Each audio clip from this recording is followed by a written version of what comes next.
Assalamualaikum warahmatullahi wabarakatuh. Di sini saya akan menjelaskan materi terkait dengan pembelajaran IPS tentang ekspor dan impor.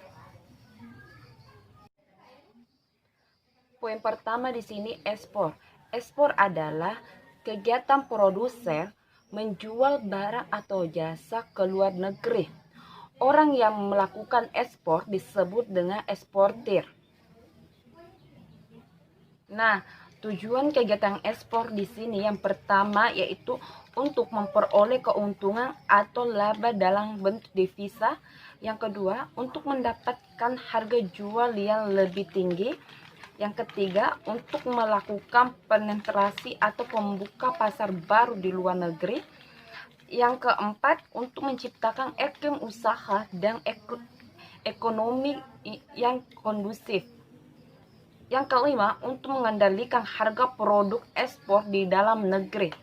Nah, itulah tadi tujuan mengekspor. Bagaimana di sini perusahaan lebih mengalami keuntungan besar jika produknya diekspor ke luar negeri, karena pasar di luar negeri itu sangat menjanjikan keuntungannya, sehingga bagaimana perusahaan mengekspor barangnya ke luar negeri.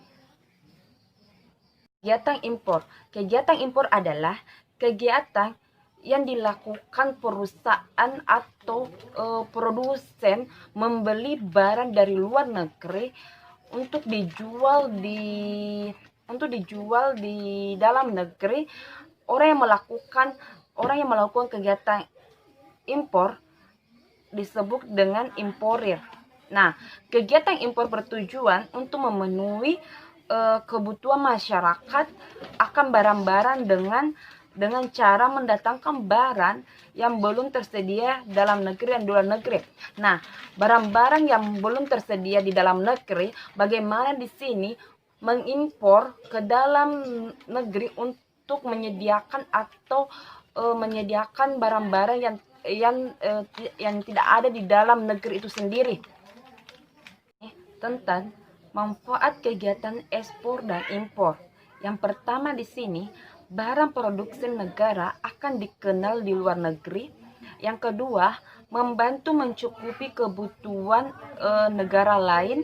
Yang ketiga, meningkatkan devisa negara. Yang keempat, barang dari luar negeri dapat memenuhi kebutuhan dalam negeri. Yang kelima, mempererat hubungan ekonomi dan bersahabat antara negara-negara yang mengekspor dan mengimpor. Nah, itulah tadi manfaat kegiatan ekspor dan impor.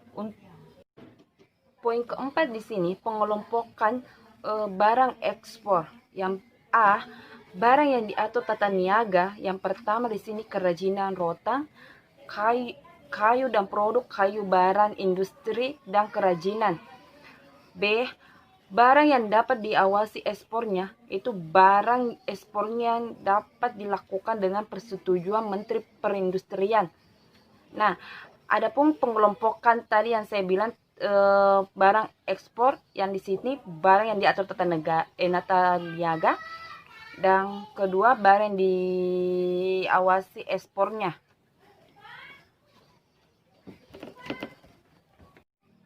Poin kelima di sini, barang-barang yang dilarang diekspor. Yang pertama, jenis ikan arwana, ikan hias, dan ikan sidat. Yang kedua di sini, binatang liar dan tumbuhan-tumbuhan yang dilindungi oleh Menteri Kehutanan.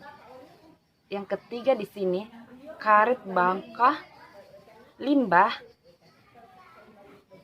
Yang keempat, kuningan rongsokan dan barang-barang yang bernilai kebudayaan. Nah, itulah tadi barang-barang yang dilarang diekspor ke luar negeri. Karena di mana barang.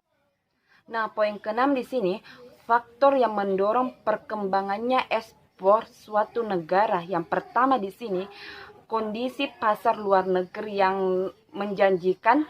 Yang kedua, dukungan pemerintah. Bagaimana di sini pemerintah harus mendukung produsen untuk mengekspor barangnya ke luar negeri supaya bisa bersaing internasional. Yang ketiga di sini, kegigihan eksportir. Bagaimana di sini adanya kemauan mengekspor barangnya ke luar negeri.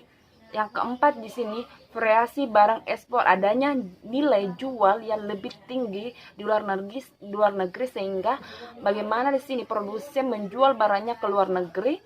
Yang kelima di sini promosi dagang di luar negeri. Bagaimana di sini produsen mempromosikan barangnya ke luar negeri supaya ada peminatnya dan bisa bersaing di pasar-pasar internasional. Nah, itulah tadi faktor mendorong perkembangannya ekspor suatu negara. 7 di sini dampak positif dan negatif kegiatan ekspor dan impor. Pertama, dampak positif. A. Memperluas lapangan pekerjaan. B. Meningkatkan cadangan devisa. C. Memperluas pasar.